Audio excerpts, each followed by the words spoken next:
Top e-commerce mistakes hurting your product sales. Poor website design. Your website is the first impression customers have of your business, so a poor design can turn them away. Make sure your website is easy to navigate, visually appealing, and mobile friendly. Lack of product information. Customers need detailed product information to make informed purchasing decisions. Include high-quality product images, descriptions, specifications, and reviews to help customers understand what they are buying. Slow website speed. Slow loading pages can lead to frustration and abandonment.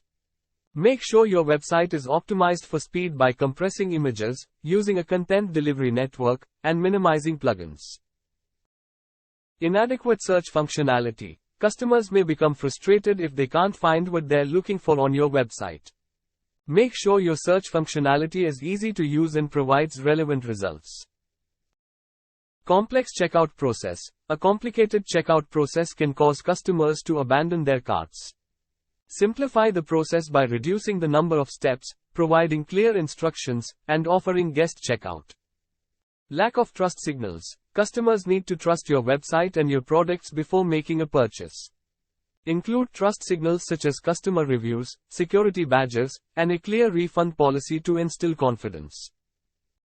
Ineffective marketing. Your e-commerce website won't be successful if customers don't know it exists. Use effective marketing strategies such as social media, email marketing, and paid advertising to drive traffic to your website. By avoiding these common e-commerce mistakes, you can improve the user experience, build trust, and increase sales for your e-commerce business. India's top-rated Institute of Digital Marketing Training.